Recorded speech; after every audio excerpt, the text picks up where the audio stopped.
Persia, Iran, ya, kaum Zoroaster menyembah dewa matahari.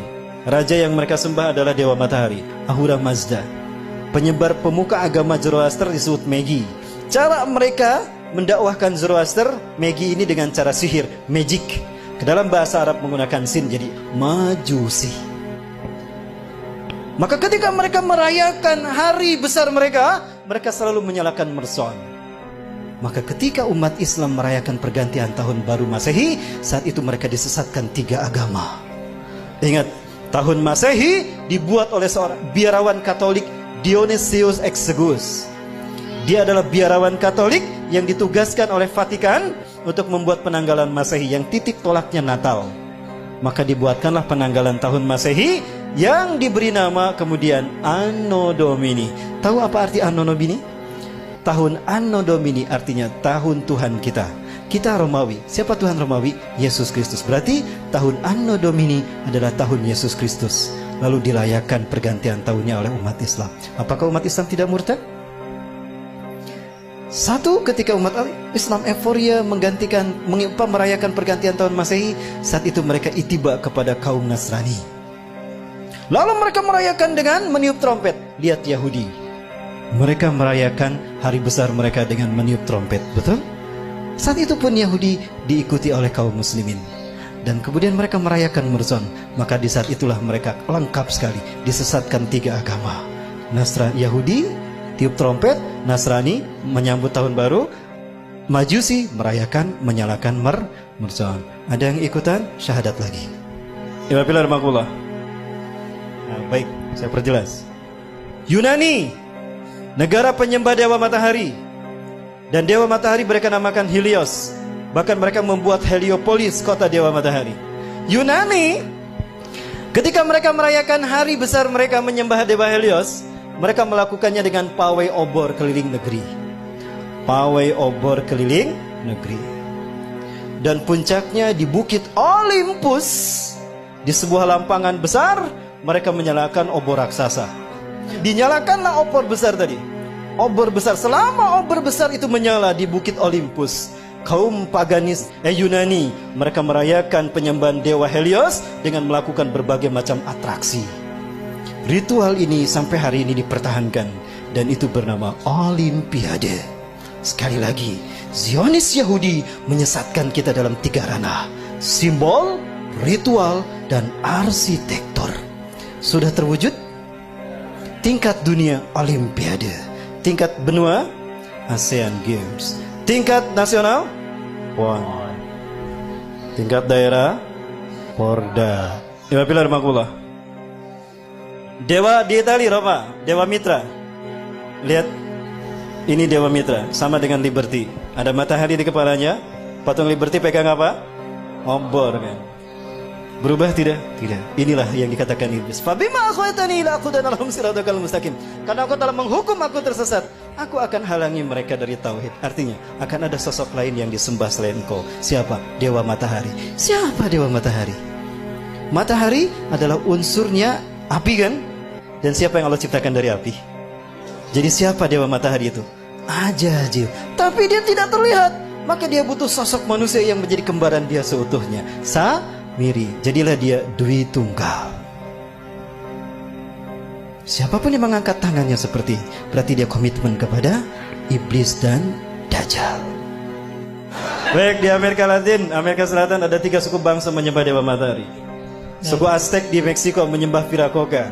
Suku Inca menyembah dewa Inti di Brazil. Suku Maya menyembah dewa Kukulcan di Amerika Latin. Ya. Dan di Mesir ada Horus, dewa matahari. Dan Horus selalu digambarkan dengan kepala burung. Kenapa? Ketika Tuhan turun ke bumi selalu menggunakan burung. Dan burung adalah simbol singgasana tinggi. Maka siapapun yang menjadikan burung sebagai simbolnya, maka dia akan merdeka abadi. Maka jadilah burung simbol kemerdekaan setiap. Kebetulan atau sesuatu yang sudah direncanakan? Apakah ini hanya begitu saja kebetulan? Bukankah iblis sudah berkata, aku akan sesatkan mereka dari jalanmu yang lurus, dari tauhid. Segitiga satu mata. Ingat? Segitiga digunakan iblis karena dia melihat ke bawah. Dia berada di langit ingin berkuasa di dunia. Ajazil menghadap ke bawah. Samiri pun sama, dia ingin berkuasa sebagaimana Tuhan di langit. maka segitiganya menghadap ke atas. Keduanya bertemu di segitiga Bermuda. Pertemuan mereka simbolnya seperti apa? Ini simbol mereka. Betul? Dari sinilah filosofi pertemuan iblis dan Dajjal, yang kalau disimbolkan dengan tangan seperti ini.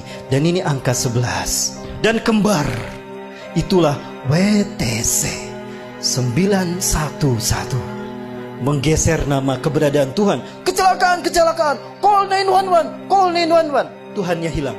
Musibah, musibah, call 911. 911 yang disebut Tuhannya hilang. Keberadaan Tuhan digeser. Yang pertama disebut manusia ketika terjadi musibah kecelakaan. 911. 9 tambah 11 berapa? 11. 9 tambah 1 10. 10 tambah 1 11. Itu simbol pertemuan iblis dan Dajjal yang mengaku maha tinggi.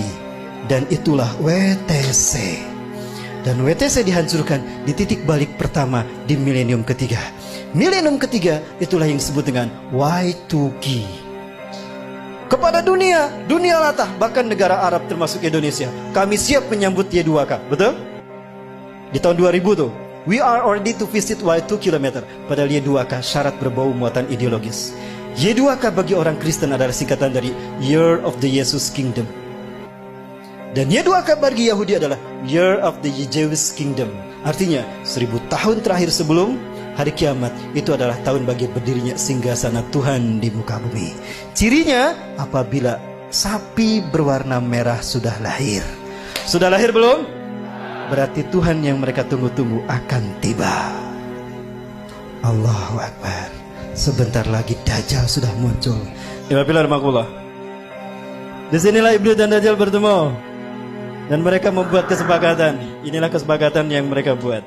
1, kita hancurkan Islam dan kaum muslimin, karena hanya Islam yang menghalangi kita. Maka apapun caranya, Islam dan umat Islam harus dimusnahkan. Yang kedua, kita berjuang kepada manusia untuk menunjukkan kalau Tuhan telah salah pilih. Tuhan telah berbuat salah. Begitu kan? Ini filosofi siapa kalau bukan filosofi Ajazil? Ya, maka dendamnya kepada umat Islam. Sekarang mereka bersatu dendam sama umat Islam. Ketika Samiri mengembara ke seluruh dunia, dia sampai ke segitiga Bermuda, sebuah area lepas pantai Samudra Atlantika yang menghubungkan 3 titik.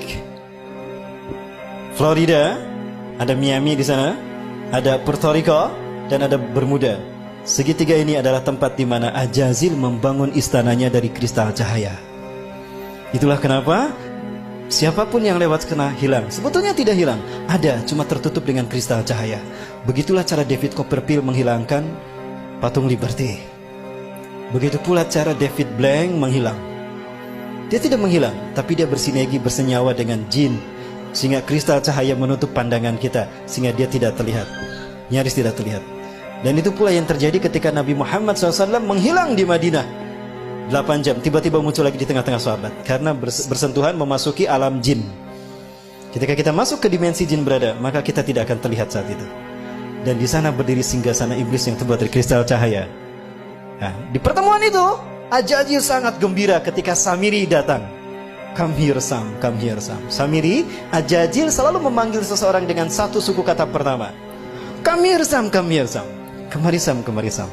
Apa kata Ajazil? Di hadapan pengikutnya Ajazil berkata, hari ini adalah hari yang aku tunggu-tunggu sejak Allah menurunkan aku dari surga ke dunia, di mana aku dipertemukan dengan saudara kembarku.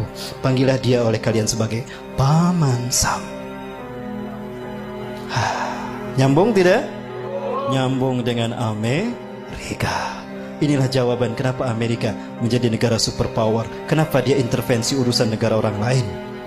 Dan kenapa dunia seolah takut tidak mau menghukum Amerika dan Israel? Karena Amerika adalah negara bentukan